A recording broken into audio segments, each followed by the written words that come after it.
Et bonsoir et bienvenue à la baraque. J'espère que vous n'avez pas oublié la petite routine. Dis-moi, tu veux faire comme lui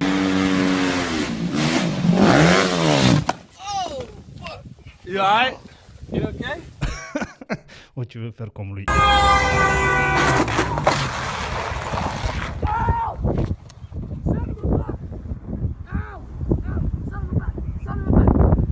Écoute, on va pas papoter pour longtemps. On est là pour apprendre des choses. Et c'est parti. Question numéro 1. Ce panneau me concerne. Oui, réponse A. Non, réponse B. Ce panneau concerne tous les usagers à moteur. Il signifie une interdiction de dépasser tous les véhicules à moteur autres que ceux à deux roues sans sidecar. Question numéro 2. Lorsqu'un usager tarde à démarrer au feu vert, j'ai le droit de klaxonner. Oui, réponse A. Non, réponse B. Ah, de nos jours, tu as le droit de faire ce que tu veux, mais c'est pas gentil. Donc,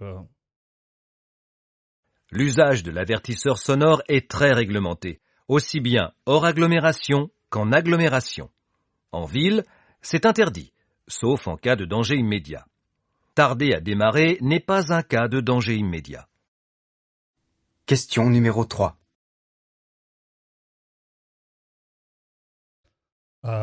Dites-moi les gars, est-ce qu'il y a une possibilité de changer la voix de ce personnage-là? Parce que honnêtement, il me irrite.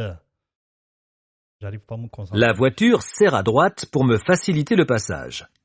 Je dépasse. Oui, réponse A.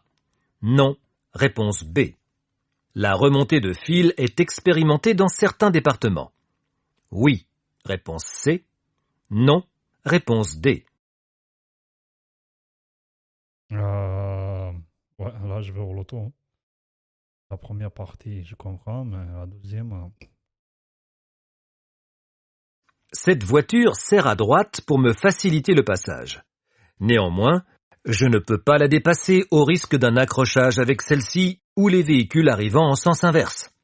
Attention, l'expérimentation concerne la circulation interfile, périphérique, voie rapide, et non les remontées de fil.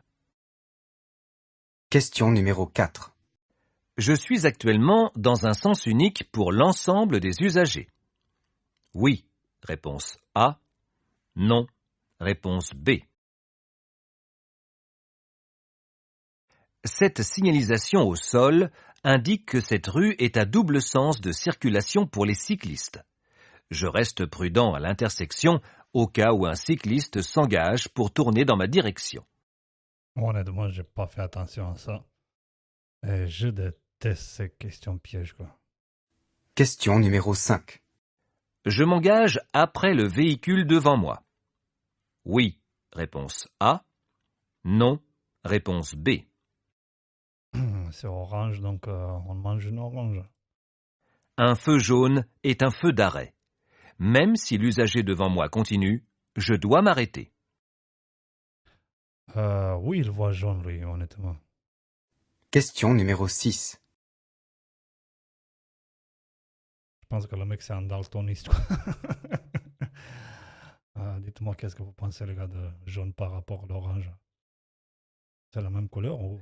L'intervalle de sécurité est suffisant. Oui, réponse A. Non, réponse B. Hmm. L'intervalle de sécurité avec un véhicule qui me précède doit correspondre à une distance parcourue pendant 2 secondes, soit à 70 km/h, une quarantaine de mètres environ. C'est ici insuffisant. Question numéro 7. Le pneumatique arrière s'use plus rapidement. Réponse A. Le pneumatique avant s'use plus rapidement. Réponse B. Les deux pneumatiques s'usent de manière identique. Réponse C. Ça, honnêtement, si tu me demandes à moi, c'est dépend comme tu conduis. Hein? Bien sûr qu'on les motards ils deviennent des docteurs, des mécanos, ils deviennent tous les motards, hein. Bientôt, on va être des pilotes aussi. Sur une moto, le moteur entraîne la roue arrière, ce qui provoque une usure plus rapide de ce même pneumatique. Ouais. Question numéro 8.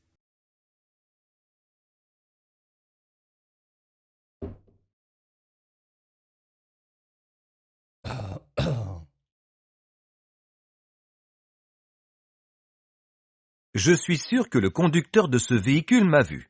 Oui, réponse A. Non, réponse B. Je ralentis. Réponse C. Je cherche à croiser le regard du conducteur. Réponse D. Honnêtement, dans la vraie vie, le mec, il t'a vu parce qu'il a déjà freiné. Mais là, le mec, il dramatise un peu, donc c'est... Quand j'aborde une intersection, Arrête. même si je suis prioritaire comme ici, je dois me méfier car certains usagers peuvent ne pas me voir. Je ralentis et je cherche à croiser le regard du conducteur. Bien sûr, pourquoi on regarde devant? On regarde les yeux de quelqu'un d'autre. Bientôt, on devient des PD aussi, les motards. Hein? Question numéro 9.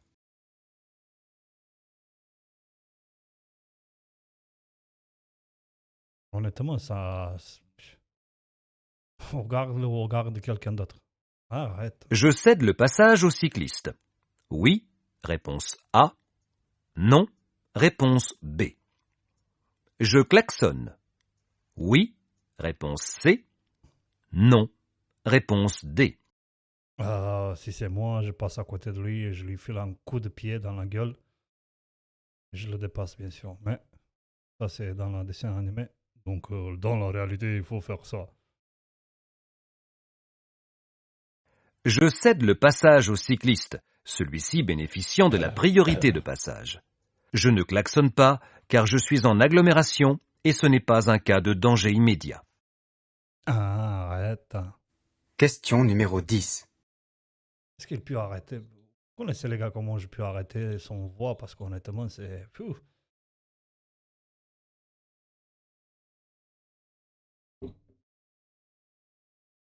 Ce type de manœuvre est autorisé. Oui, réponse A. Non, réponse B. Est sans risque. Oui, réponse C. Non, réponse D. Ouais. Circuler sur des zébras est interdit. Les risques encourus sont une amende, un retrait de 3 points, mais surtout un risque d'accident. Arrête de dramatiser, mec. Question numéro 11. L'intervalle latéral de sécurité doit être d'au moins 1 mètre, réponse A, 1,50 m, réponse B. Je me replace immédiatement devant le cycliste. Oui, réponse C. Non, réponse D. Hors agglomération, je dois respecter un intervalle latéral d'au moins 1,50 m pour dépasser un cycliste. Après le dépassement, il faut attendre pour se rabattre afin de ne pas le surprendre. Question numéro 12. Le contrôle du liquide de frein s'effectue moto droite, réponse A. Sur la béquille latérale, réponse B. Une baisse du niveau peut être due à l'usure importante des plaquettes. Oui, réponse C. Non, réponse D. Honnêtement, qu'est-ce que j'ai dit tout à l'heure? On va devenir des mécanos aussi. Hein? Là, on passe le permis pour le camion, on passe plus le permis pour... Pour vérifier correctement le niveau du liquide de frein, la moto doit être la plus droite possible. En cas d'usure des plaquettes de frein, je peux constater une baisse du niveau. Et comme je disais, hein, on devient des mécanos bientôt. Question numéro 13. À 50 km/h sur sol sec, la distance parcourue pendant le temps de réaction est plus longue que celle parcourue pendant la distance de freinage. Oui, réponse A. Non, réponse B. J'ai pas capté la question, donc je vais aller au loto.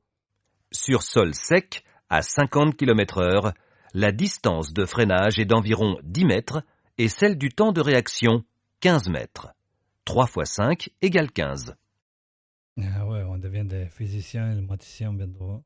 Question numéro 14. Le non-port de gants en circulation est sanctionné par Un retrait de points. Réponse A. Une amende. Réponse B. Les passagers encourent les mêmes sanctions. Oui. Réponse C. Non. Réponse D. Le non-port des gants expose le conducteur à une perte de points ainsi qu'à une amende. Le non-port des gants expose le passager uniquement à une amende. Question numéro 15. Honnêtement, sa voix, elle me laisse même pas me concentrer. Déjà que les questions sont très très bidons.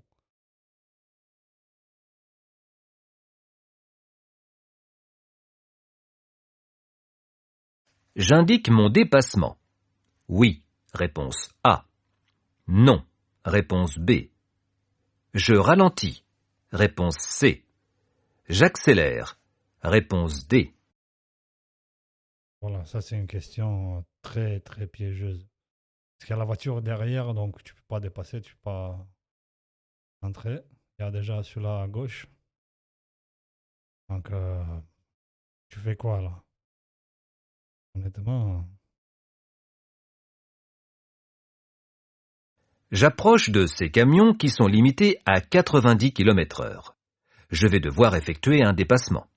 Néanmoins, des véhicules sont actuellement en train de me dépasser. Je dois ralentir pour garder une distance de sécurité correcte avec ces camions et patienter pour dépasser. mec, ça c'est ce que tu fais toi quand tu dors. Dans la réalité, c'est pas ça. Question numéro 16. L'assurance responsabilité civile couvre les dégâts matériels et corporels causés aux tiers. Oui. Réponse A. Non. Réponse B. Est obligatoire. Oui. Réponse C. Non. Réponse D. J'ai jamais fait d'accident, donc je n'ai aucune idée qu'est-ce qui fait l'assurance. Honnêtement, je pense qu'on la paye pour rien. Normalement, on devrait payer une assurance pour l'accident et c'est tout, mais... Allez. L'assurance responsabilité civile, qu'on appelle aussi l'assurance aux tiers, est obligatoire et couvre les dégâts matériels ou corporels causés aux autres usagers. Ouais, c'est ça, ouais. Question numéro 17. Je circule en agglomération. La distance de sécurité est suffisante. Oui. Réponse A. Non. Réponse B.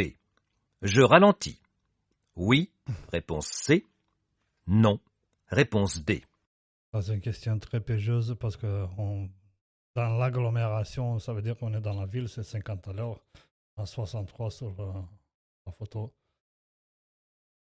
La distance de sécurité avec le véhicule qui me précède est largement suffisante. Je dois tout de même ralentir afin de respecter la limitation de 50 km/h en agglomération. J'en suis sûr que cette personne qui a fait le questionnaire, dans la vraie vie, il parle pas du tout comme ça. Question numéro 18. J'en suis sûr qu'il parle toute la journée. Wesh, ouais, wesh, wesh. Honnêtement,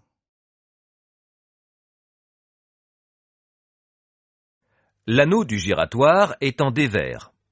Oui. Réponse A. Non. Réponse B. Grâce à l'ABS, il n'y a aucun risque.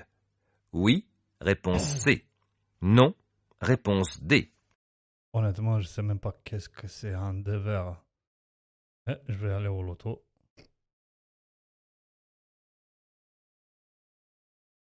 Le dévers sur ce giratoire est vers l'extérieur, comme sur la plupart d'entre eux pour permettre l'écoulement de l'eau.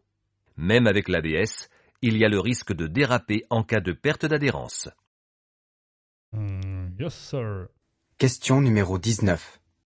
Le risque principal se situe en zone A, réponse A. En zone B, réponse B. En zone C, réponse C. Oui, c'est sur le toit là-bas, où tu as mis le C. Hein. Honnêtement, le mec il a mis le C sur le toit de la maison. Ouais. Le risque principal se situe au niveau du piéton en train de courir sur le passage pour piétons. Il pourrait chuter. Je dois ralentir et le laisser s'engager. Ouais, s'il fait du jogging, le mec, ça veut dire qu'il n'est pas assez fatigué. Hein. Il n'a qu'à aller chercher du travail. Hein. Il n'y a que les gens qui travaillent pas qui courent comme ça, comme des ânes, quoi. Question numéro 20. Le risque de blocage de roue avec l'ABS est nul. Réponse A. Faible. Réponse B. La perte d'adhérence est plus dangereuse sur la roue avant. Réponse C. Arrière. Réponse D.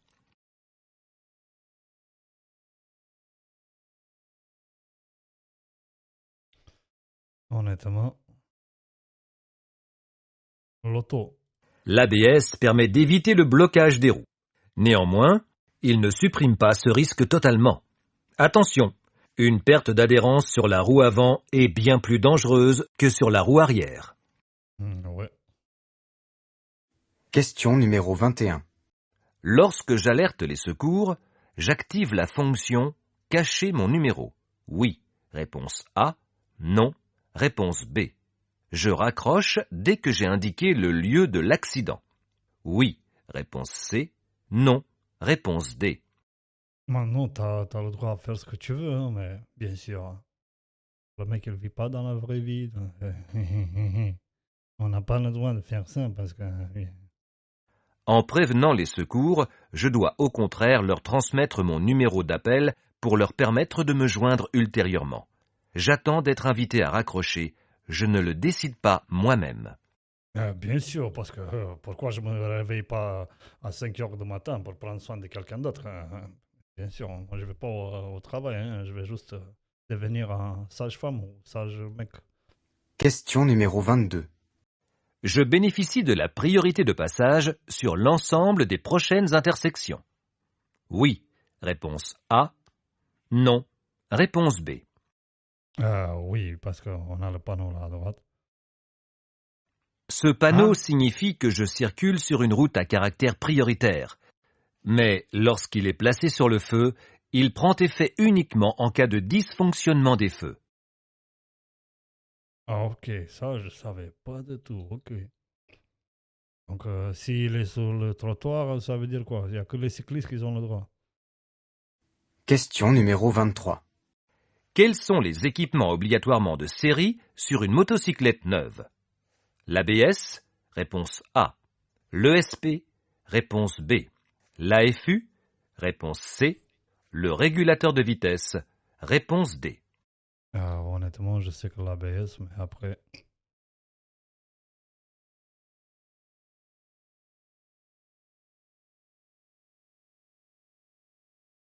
Allez, au loto. Sur une motocyclette commercialisée actuellement, un seul équipement de sécurité est obligatoire, l'ABS. Les autres équipements sont facultatifs. Ouais, on va te faire balader, toi. Question numéro 24. Je dépasse par la droite. Oui, réponse A. Non, réponse B. Au milieu, je dépasse. Il est interdit d'effectuer un dépassement par la droite. Au besoin, je ralentis, mais je ne dépasse pas. Oui. Question numéro 25. La transmission d'une motocyclette peut être à chaîne. Oui, réponse A. Non, réponse B. À cardan. Oui, réponse C. Non, réponse D. Ah, chaîne. Oui.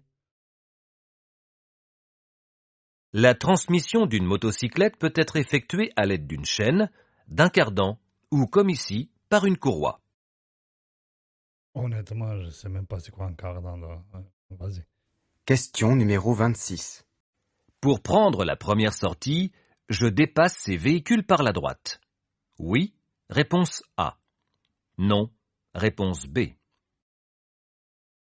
En dépassant par la droite, je vais circuler sur une voie réservée aux autobus. Cette manœuvre est interdite. Mais regarde, chrono, t'as après le bus, là. Vas-y, c'est bon. Question numéro 27. Je suis attentif en priorité à l'évolution de la situation dans la zone. A, réponse A. B, réponse B. C, réponse C. Normalement, moi, je regarde jamais ça. Si, bien sûr, ils vont me dire que oui, c'est le secte, c'est jamais, qu'est-ce qui se passe. Mais honnêtement, si le cycliste il fait un accident avec moi, c'est à cause que il n'a pas gardé sa distance. Mais nous, les motards, on doit être tout, quoi. Docteur, vigilant, vigile, physicien, mathématicien. Ce camion avec les feux de détresse m'oblige à me décaler sur la gauche et un cycliste se trouve sur ma gauche dans mon rétroviseur. Je dois, pour le moment, suivre l'évolution de celui-ci au moment de me décaler. Je suivrai ensuite l'évolution des autres zones à leur abord. Alors, je me suis énervé autant que j'ai mis le A à la place de C, quoi. Question numéro 28. Pour réduire ma consommation, je passe les rapports de vitesse en haut régime, réponse A, bas régime, réponse B. Honnêtement, pourquoi tu t'inquiètes pour mon argent, mec? Je fais ce que je veux. Mais, bien sûr, Au plus le moteur tourne vite, au plus il consomme de l'énergie. Pour réduire la consommation en carburant, je dois monter les rapports dans les bas régimes moteurs. oui. Question numéro 29.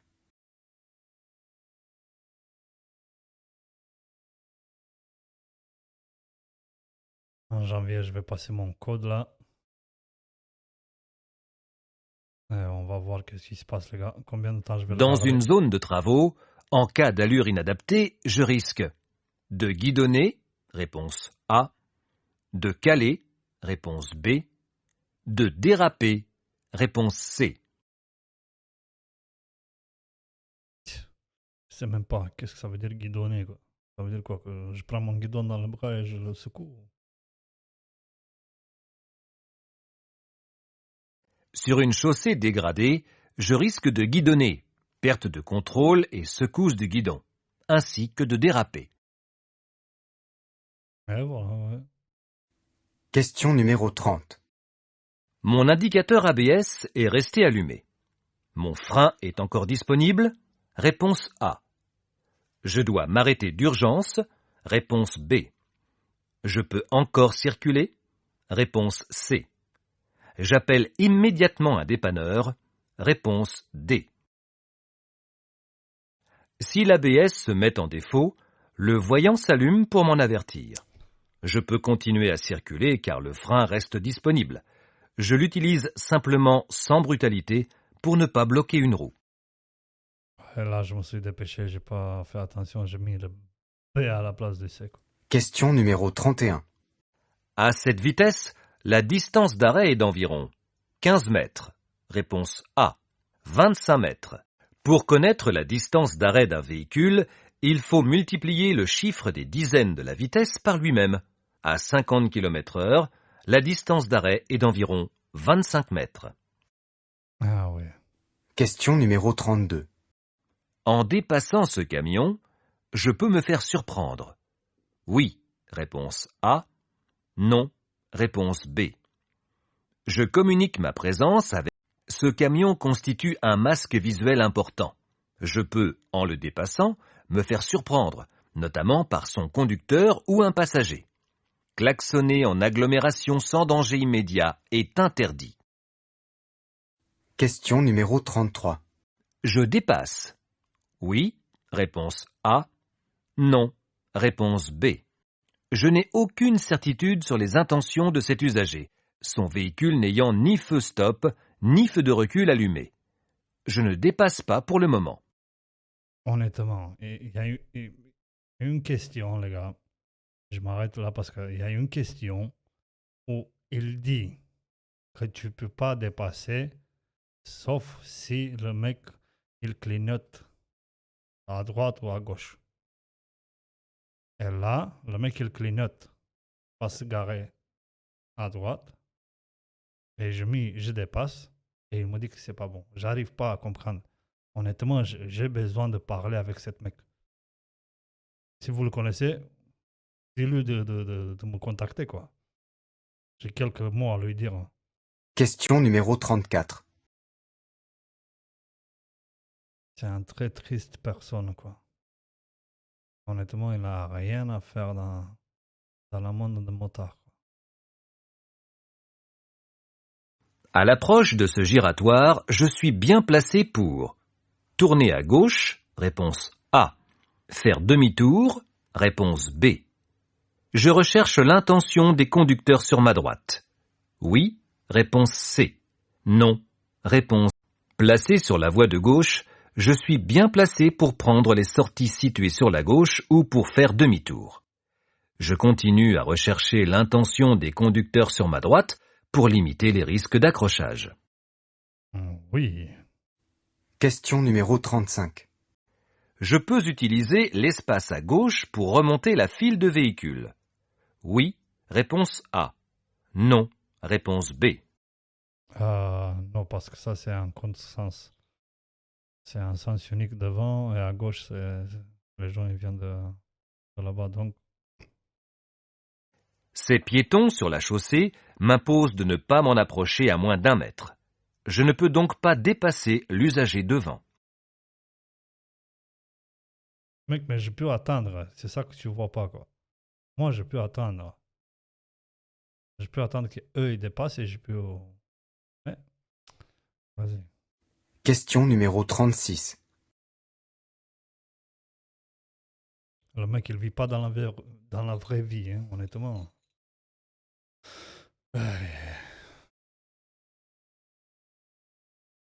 Un très triste Le personne. placement du motard est adapté. Oui. Réponse A. Non. Réponse B. S'il a regardé le miroir, oui. Hein. Honnêtement, il fait ce qu'il veut. Hein. Mais bien sûr, non, parce qu'il s'est mis à gauche pour faire à droite. Hein. Donc, les motards sont devenus des camions, quoi. Ouais. Pour tourner à droite, le motard doit serrer à droite à l'intersection, car un autre usager derrière risque de penser qu'il tourne à gauche. Le placement fait partie de la communication. Et bien sûr, le clignotant, il sert à rien, quoi, alors. Question numéro 37. Une bulle réglable est un équipement de sécurité. Oui. Réponse A. Non. Réponse B. Je la règle afin de ne pas gêner ma vision. Oui. Réponse C. Non. Réponse D.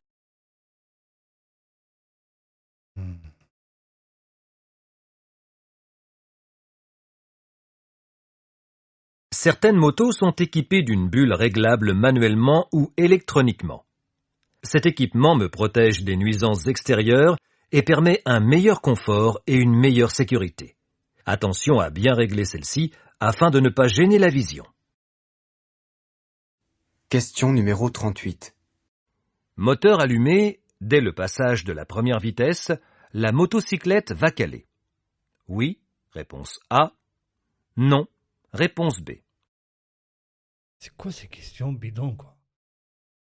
De quoi il parle, quoi? J'arrive pas à comprendre la question. Mec, c'est qui monte sur un moto, il va allumer le moto et il va passer dans la première. Mec, si tu tiens pas l'embrayage, j'arrive pas, honnêtement, c'est...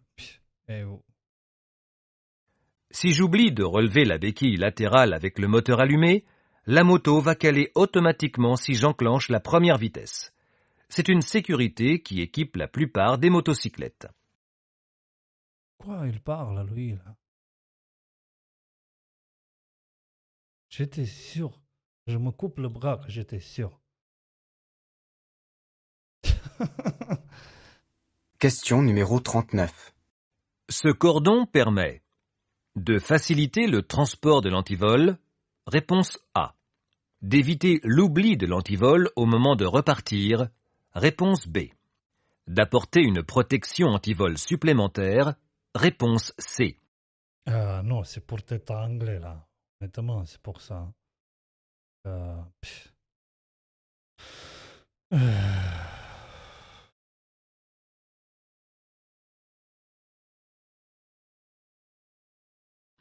Ce cordon permet de relier l'antivol au guidon de la moto, par exemple. Cela permet d'éviter tout oubli qui pourrait entraîner une chute au moment de repartir. Honnêtement, quoi. Question numéro 40. Le constat amiable est standardisé dans toute l'Europe. Oui. Réponse A. Non. Réponse B. Dans le monde entier. Oui. Réponse C. Non. Réponse D. Comme j'ai dit, j'ai jamais fait d'accident. Ça fait 15 ans que je conduis, donc. Ouais, l'auto, hein. Le constat amiable sous forme papier est standardisé uniquement en Europe et non dans le monde entier.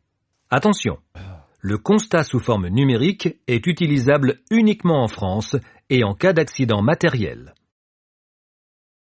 Et voilà, les gars. On est arrivé à la fin. Je me suis énervé, comme d'hab. Je peux pas ne pas m'énerver parce que sa voix déjà m'irrite grave dans les oreilles. Et d'où la personne qui a fait le questionnaire, je pense qu'elle n'a jamais conduit de moto. C'est pour ça qu'on a autant de motards morts. Malheureusement, c'est à cause de questions comme ça. Parce que tu dois faire plus d'attention aux autres qu'à toi-même. Et voilà. Malheureusement, c'est comme ça. Dans le monde qu'on vit, il faut que tu te réveilles le matin et tu penses aux autres, pas à toi-même. C'est dommage, mais écoute, on fait ce qu'on peut, hein. On vit en France et ça nous prend tout le temps déjà, hein. Qu'est-ce qu'on peut y faire, hein? C'est la vie, hein. N'oubliez pas, les gars. Laissez-moi un like, un dislike, un commentaire. Combien de questions bonnes vous avez fait? C'est quoi le score final? Vous voyez, j'arrive pas à dépasser les 30 maintenant. Il y a quelques vidéos, j'arrivais à 30 quelques. Là, j'arrive pas à 30. Bien sûr, j'ai pris une grosse pause. Et heureusement que j'ai pris la grosse pause, comme ça les nouveaux questionnaires sont arrivés. Et voilà, on devient des mécanos, on devient des médecins, on devient des mathématiciens, on devient tout ce qu'il faut, sauf motard. Faut pas qu'on prenne soin de nous, parce que on s'en fout des motards, c'est ça la vie, malheureusement. Et les motards, ils doivent tous savoir, sauf rouler, quoi. Sauf prendre soin d'eux-mêmes. N'oubliez pas, laissez-moi un like, un dislike, un commentaire. Je vais répéter ça encore une fois. Et dites-moi quand vous allez passer les codes, hein, parce que moi aussi, je dois le passer avant 22 janvier 2023. Et comme ça, on va faire un petit test, quoi. On va voir qui peut garder le permis le plus long possible, quoi. Moi, honnêtement, j'en suis sûr que je vais pas l'avoir pour longtemps. Bisous.